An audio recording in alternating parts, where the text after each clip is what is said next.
wrapped up a 3-day visit to Egypt. He is now in Amman, Jordan. Worth noting, Egypt and France enjoy long strategic historical relations. According to Egyptian President Abel al-Sisi, trade balance between Egypt and France amounts to $2.58 billion as a last count.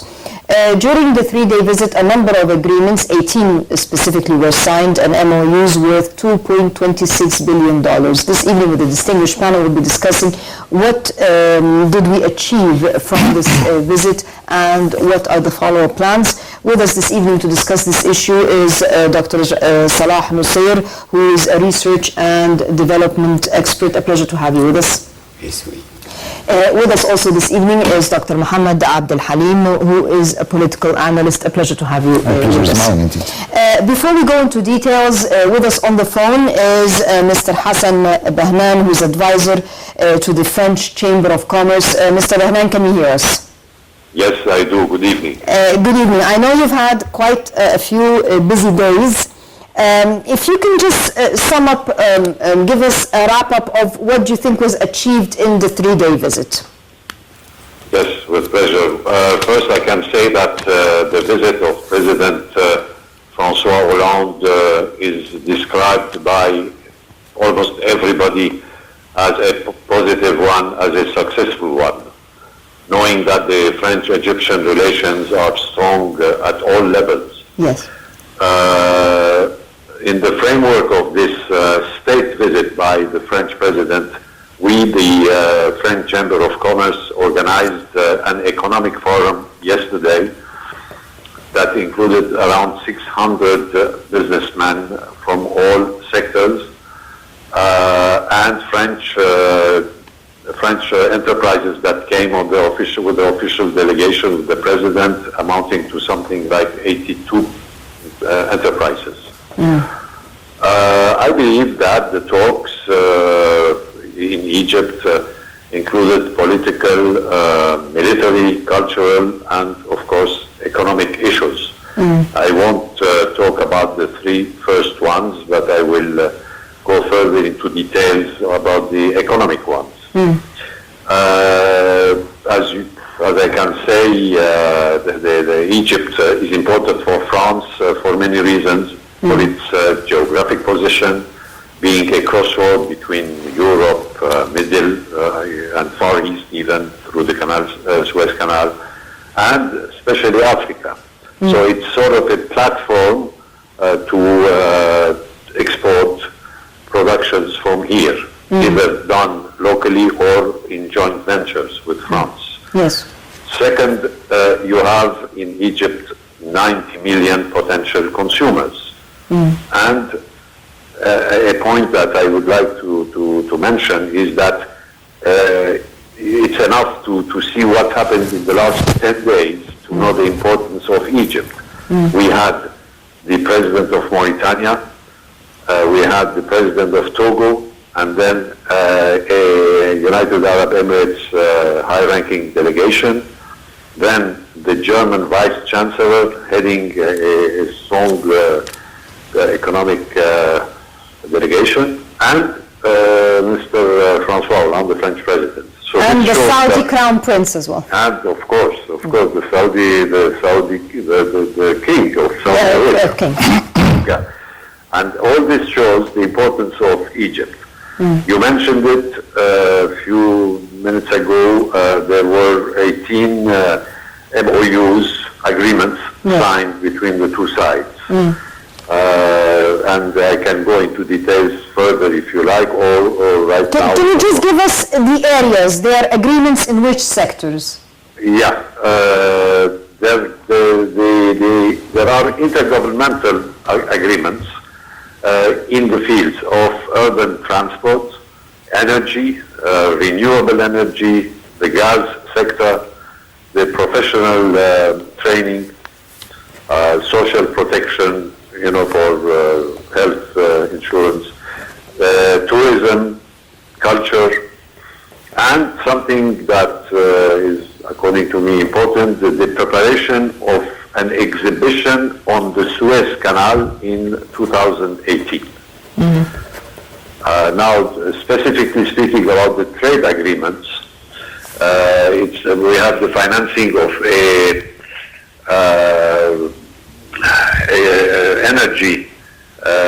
energy plant.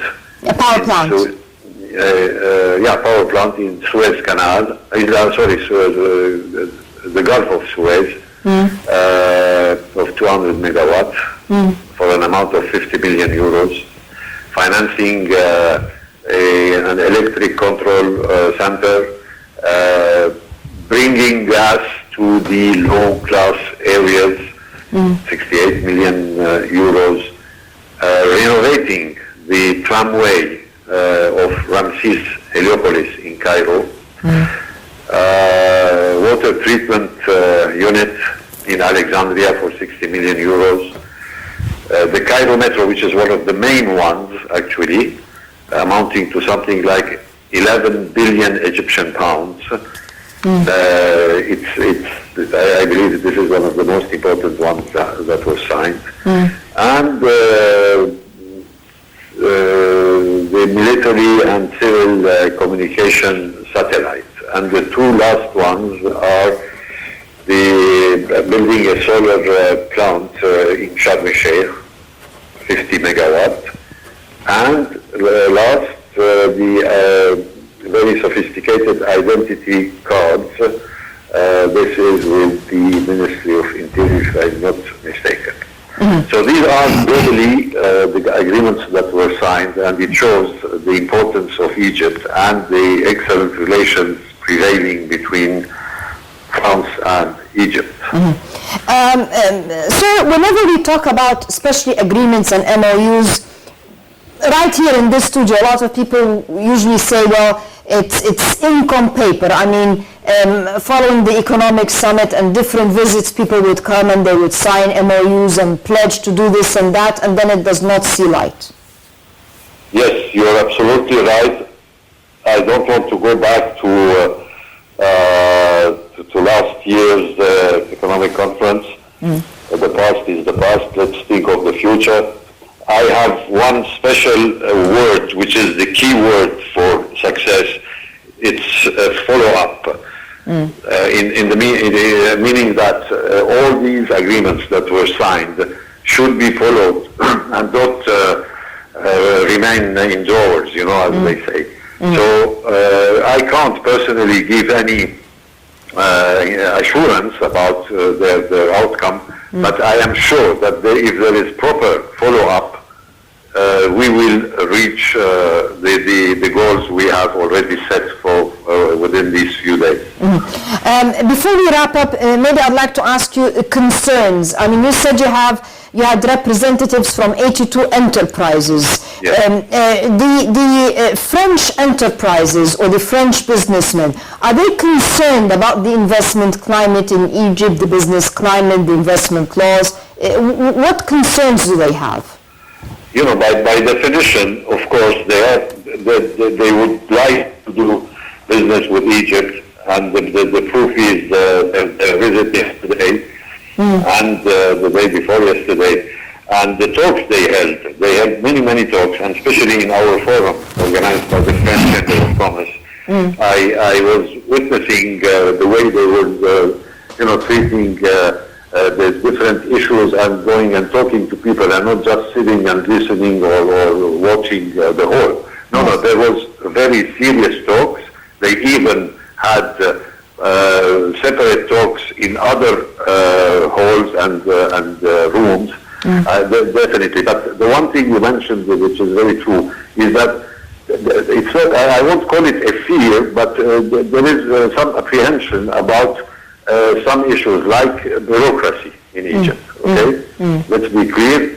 Bureaucracy is a little bit annoying them, but they listened to 4 ministers that were present at our forum yesterday, and all of them, they promised that they will do their utmost to reduce the steps to follow in order to do business in Egypt.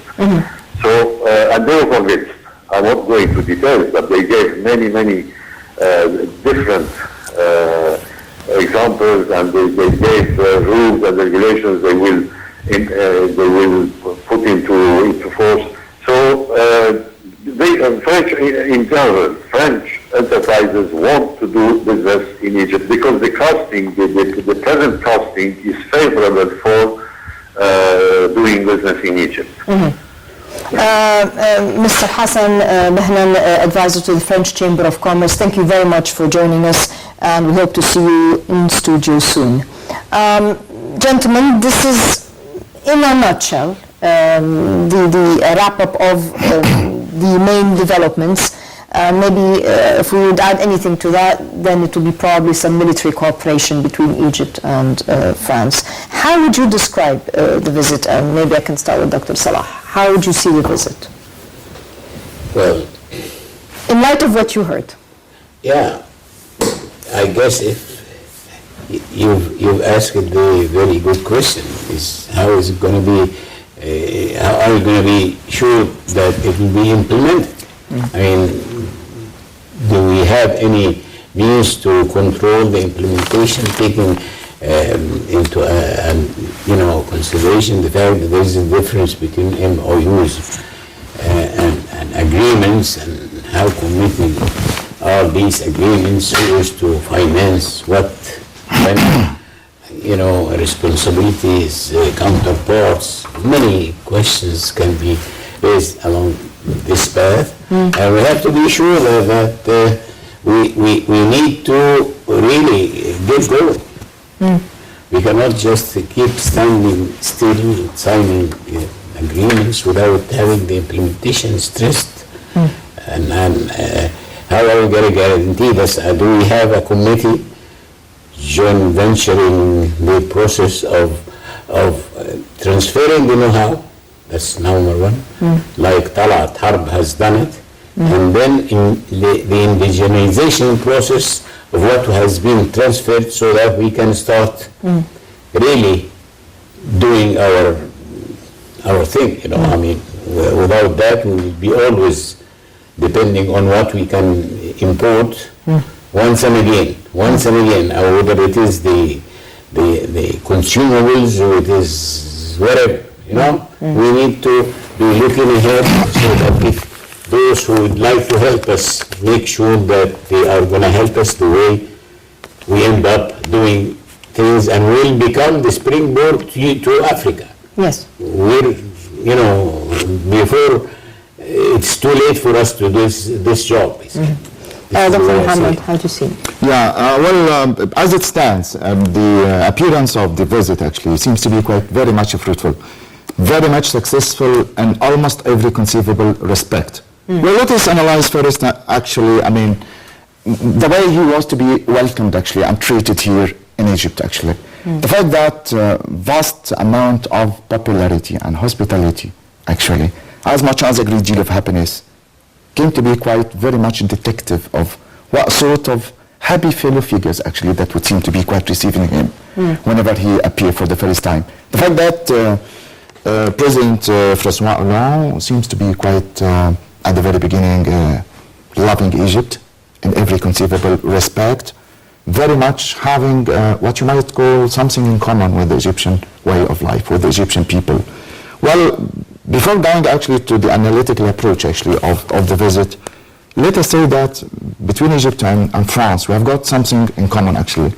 And the French Revolution, with its own slogans and mottos, liberté, fraternité, égalité, liberty, fraternity, equality, came to be regarded as part and parcel of our own daily life actually, of the revolution of the 25th of January and 30th of June. This is quite apparent actually in almost every conceivable respect that we do really anticipate and we do really detect as Egyptian citizens. Apart from this and that, apart from the things that would seem to be quite in common with the French people, I would say that it does leave a very deep impact actually on the people in here. To begin with, actually, we have got the Sorbonne University branch in here in Cairo actually, implementing a sort of a cultural touch of the French people actually. Apart from the cultural heritage and the vast amount of the etiquette and the rules of etiquette and the French impact that used to be quite very much here, there, and everywhere, even on English literature and even on English literary masterpieces. Given the fact that literature seems to be quite a mirror of society, it would seem to be part and parcel of everyday life. Apart from the military point of view, you can really anticipate an extreme sense of friendship and friendliness between two types of people that are having what you might call something in common between them.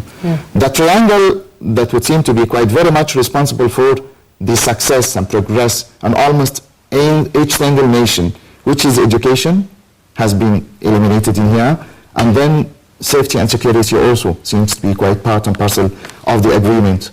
I can really detect from the sort of the relationship and the exchanging of some speeches actually between our charismatic president Abdel Fattah al-Sisi and the other counterpart Francois Hollande. I can really agree deal of comprehensiveness, of friendliness, of respectability and of dignity. Are you concerned that what has been, the MOUs that have been signed might not see light? Well, I mean, from the cultural heritage, from the extreme sense of give and take dialogue that seems to be part and parcel of the daily exchanging, discourse, and from the frankness on the faces of both parties actually, from what we really do know for sure about the historical events, about the cultural details, and about the ways of everyday life actually, about the French people, would give us an impression that they are very much honest. And well, I'm not doubting their honesty. Yeah. I'm saying we as Egypt and France pursue it so that it comes into light. I mean, we've signed MOUs before. well, and they have not seen light. that's absolutely right. But they would if they could, I would say. And I can really say that they could, once they would. You got it? Do we have the will?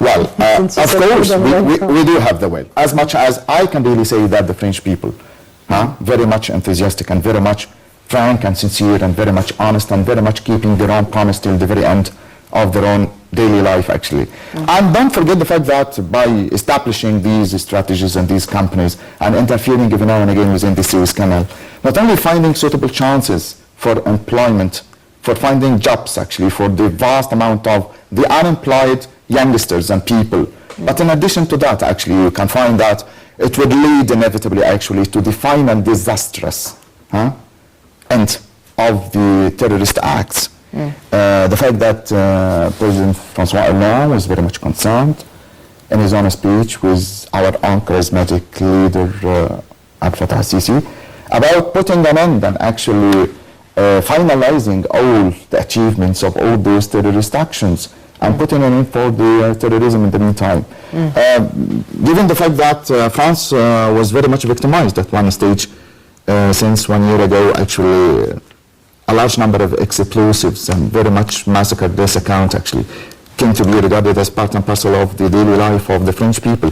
And as such, we have got something in common as well, not only in our own fidelity, not only in our own mutual identity, but in the meantime in our own one target that we would have to achieve it at the end of the day, which is putting an end for terrorism in general.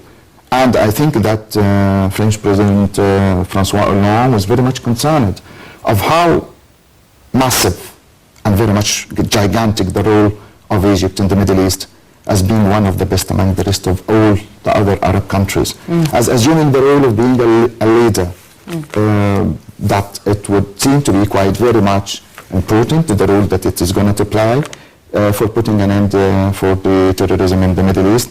And once terrorism is being finalized in here, it would be in the same way in that. So mutual things and mutual identification, actually, we have got ties of concern, we have got ties of mutual identity, we have got some interests in the meantime that is finalizing the terrorist acts in the Middle East. That will give us the impression that it is going to be ended in there as well. So I think that we have got more than one thing in common, actually. From a materialistic point of view, we are very much tied to one another. They would get benefit, actually, by employing their own fortunes, actually, in Egyptian companies, in the treaties and the agreements that you have had. In much the same way that they are very much proud of their own country. Can you really understand the words of Francois Hollande when he said to President Abdel Fattah al-Sisi that don't care so much about the quantity, about how very much expensive our own merchandised items would seem to be. We are very much careful about the quality. And we as French people, we as French manufacturers, we are offering actually the maximal amount of modern means of technology. And this is a sense of self-confidence of what they really are, of their own merchandising items actually. So if the French president is very much proud of his own country, I think that our words on the part of our own leader actually came to be quite representing self-same degree of great honor about the Egyptian employees and about the Egyptian investment. So, and it's, outstanding appearance. I think that it is going to succeed, inshallah.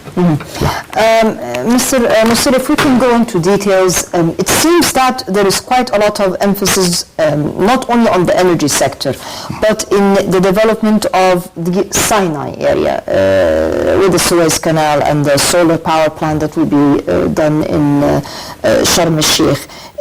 What does this signal to us, since this is maybe one of the first projects that the President embarked upon as well? I think it's good to think of the fact that we have to, as you've mentioned, to differentiate between what is to be done and where it is to be done. It's long past and long due our actions in the Sinai and Peninsula and in the Suez Canal area. We've got to think very seriously of trying to develop these areas to a point whereabout we have enough people to live there, love living there, attract others to live there, and so on. And so I think it's very important, of paramount importance, to start having, attractive points in Sinai to make sure that we are not having problems there much as we have opportunities over there. This is the answer to me, is the answering your question.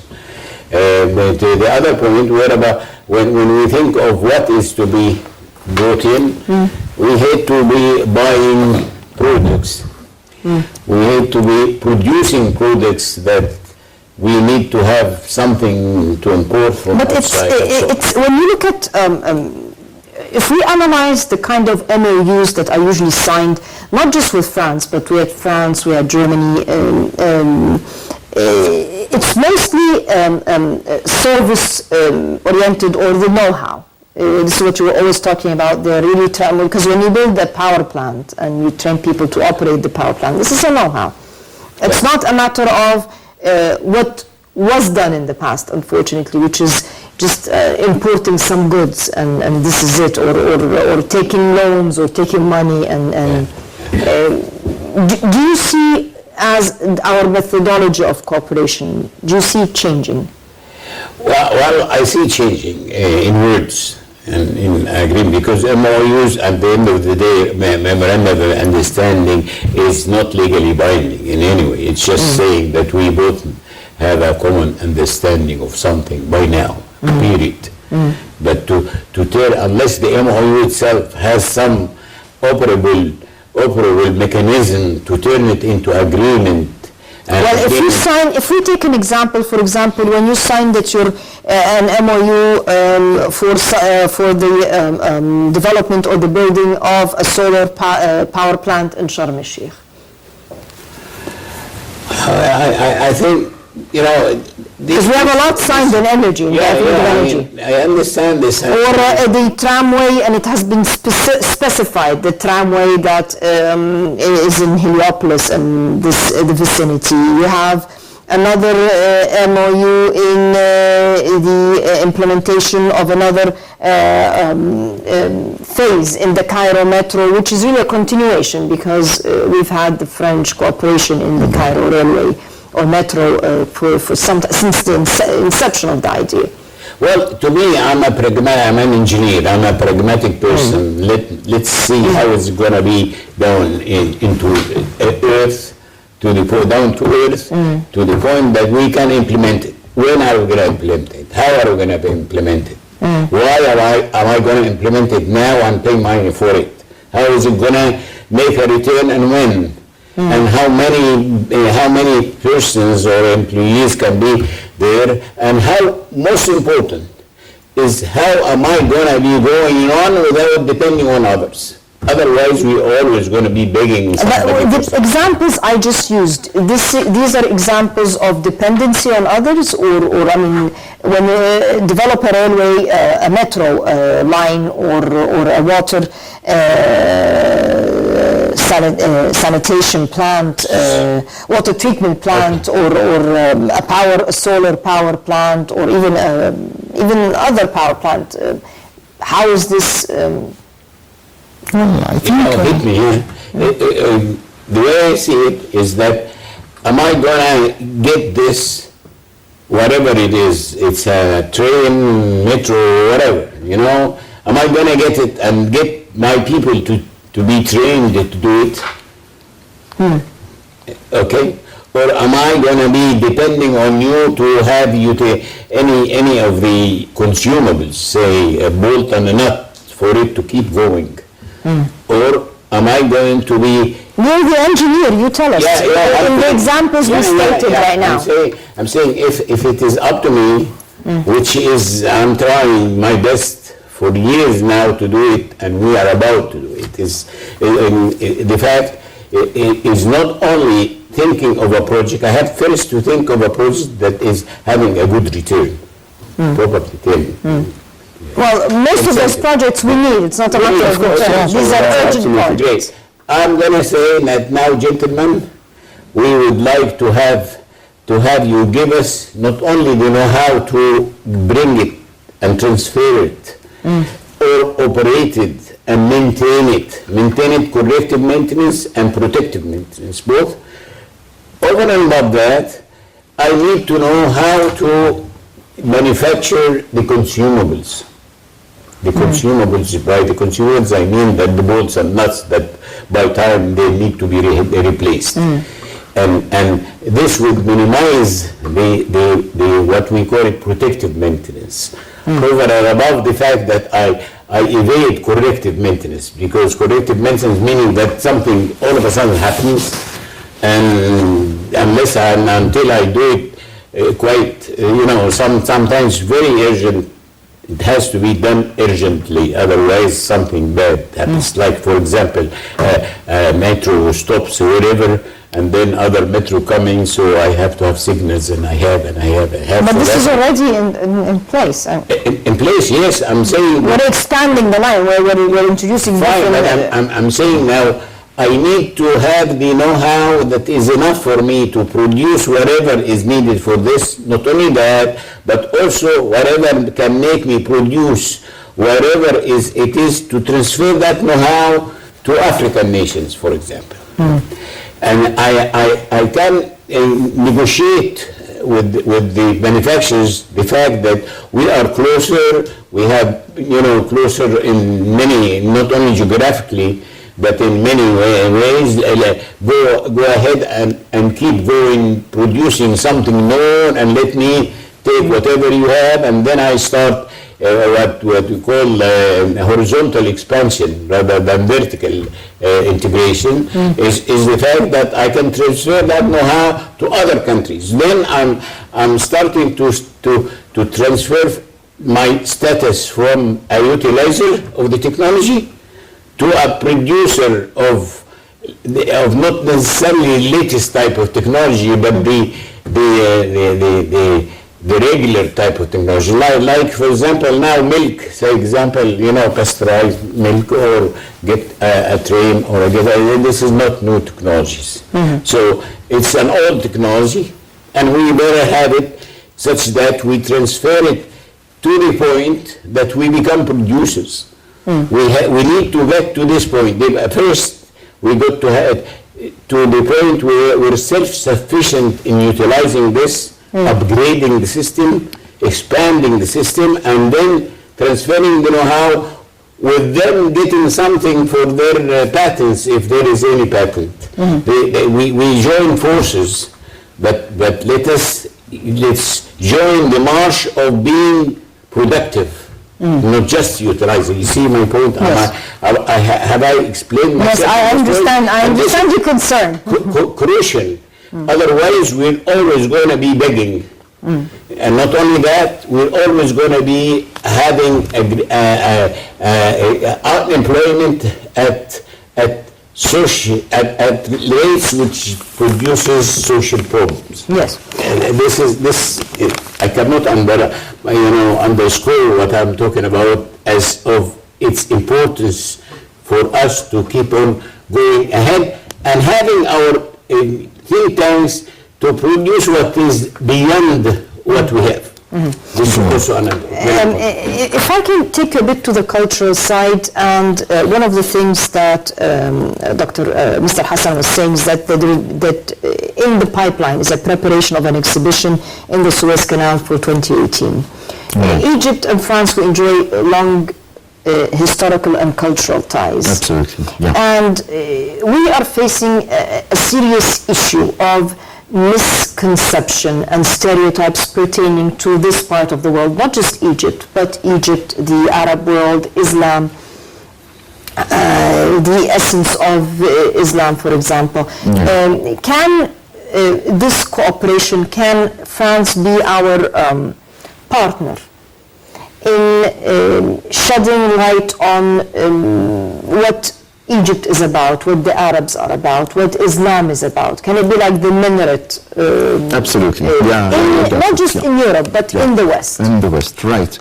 Well, to be honest, absolutely right. In fact, don't forget the fact that at one stage Egypt had been a French colony, actually, very much benefiting to a greater extent from the French ideas and teachings, as well as the followings of certain ethical values. For example, I would say that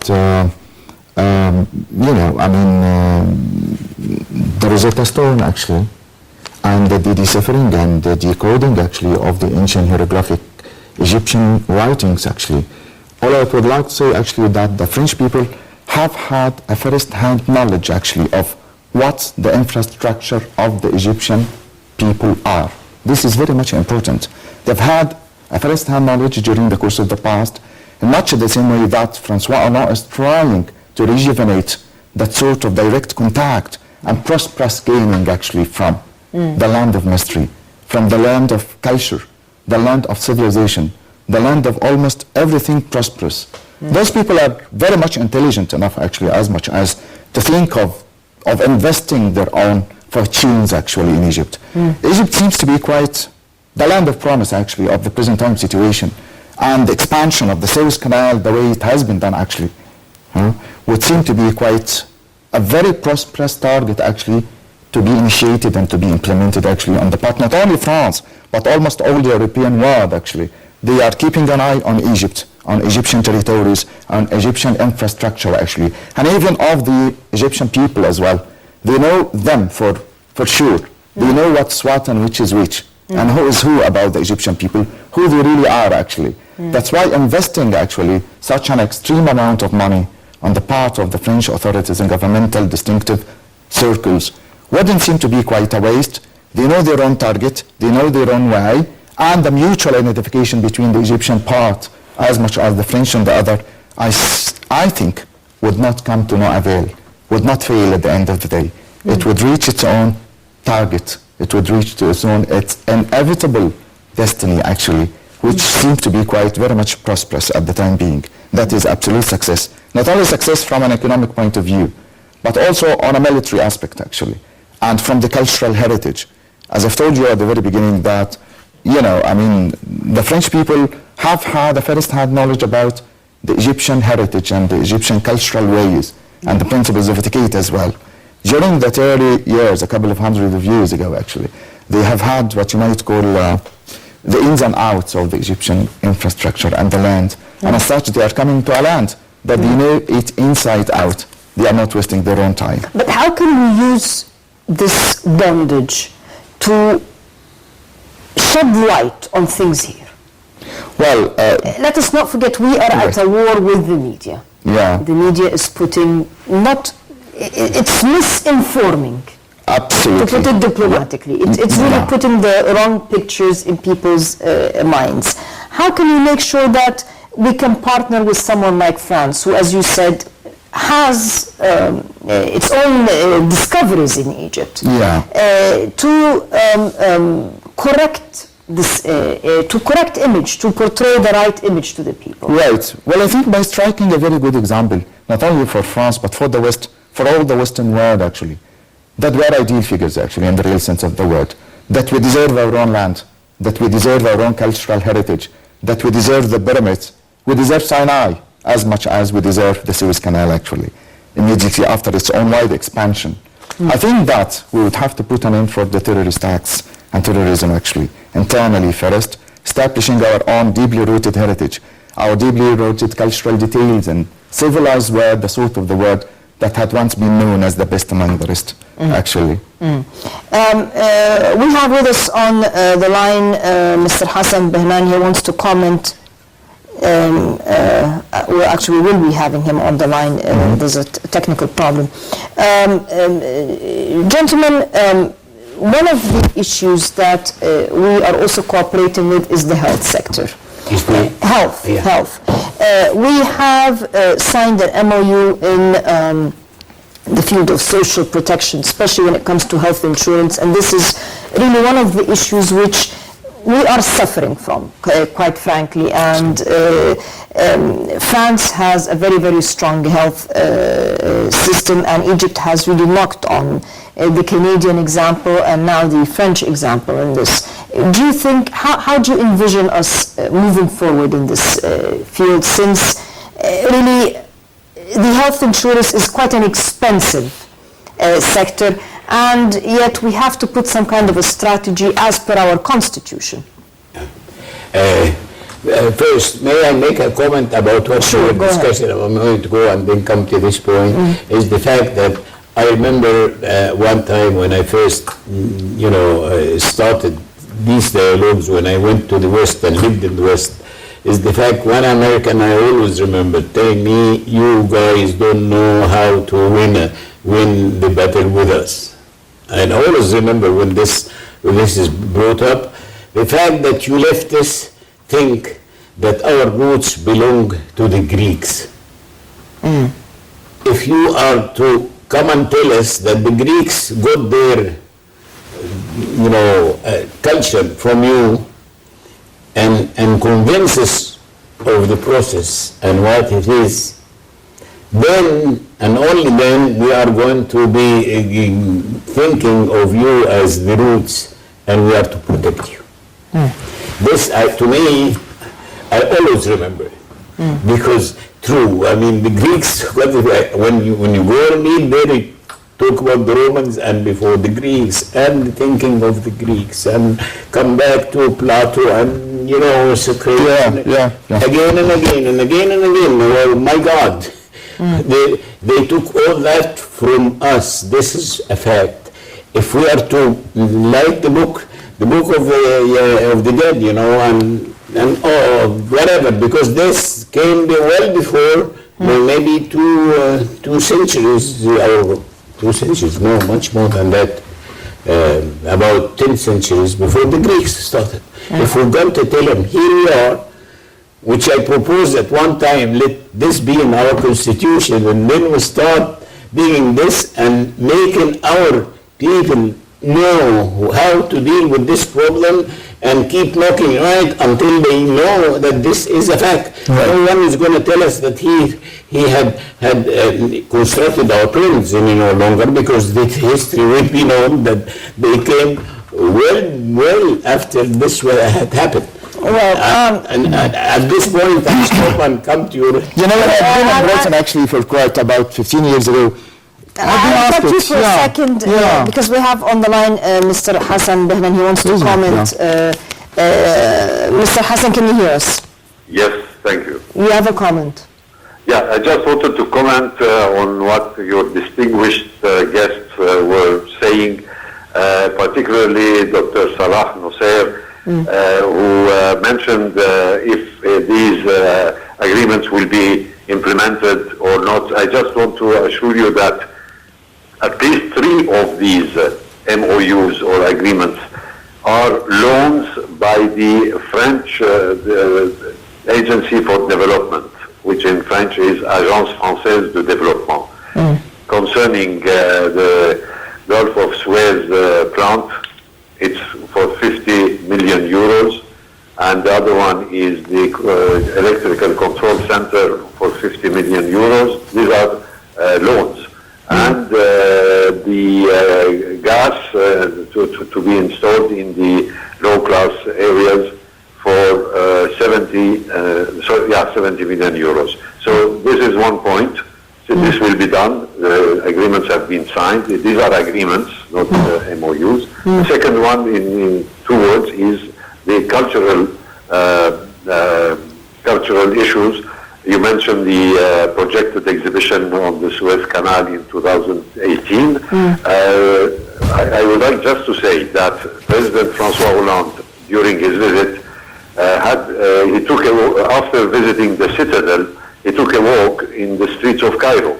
I think personally that this was also a message, as your distinguished guest was saying, it's shown all over the world. This was a message not only to France, not only to Europe, but to the world, that Cairo is a safe country and it's safe for tourists. The second one is when he visited the parliament. I believe that this also was a message to say that the 3rd phase of the roadmap is complete, and now Egypt has its own official and positive institutions that are working. Now let's go start working and dealing and exchanging and bilateral relations. So this is what I meant a few minutes ago when I spoke about the casting that is in favor of more business, particularly with France. And this is one of the reasons why this strong French delegation accompanied President François Hollande. Thank you. Sorry for the intervention. Thank you for the clarification. Do you have any comments or questions to? No, because I didn't quite hear it, so I don't have any comments unless you... Mr. Hassan was giving us concrete information about the MOUs and that they're coming in terms, 3 of them have actually materialized. They're coming in donations, and he put... Nobody will be happy, I don't know. Numbers to the agreements and how they're being secured. Let's put it this way. Great. If this happens, materialize, this is what we want. Mr. Hassan, thank you again for your comment. Gentlemen, we cannot ignore a tragic incident which is being exploited right now in Egypt, and that is the incident of the death of the Italian citizen Regini.